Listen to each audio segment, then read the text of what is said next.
Pause. I'd like to say this is how I removed the reflection here.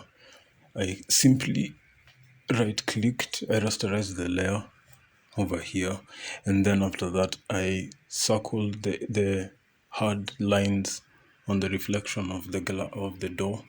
Then I clicked fill and content aware fill. It takes pixels from another part of the car and put it over there so that it can blend in together properly.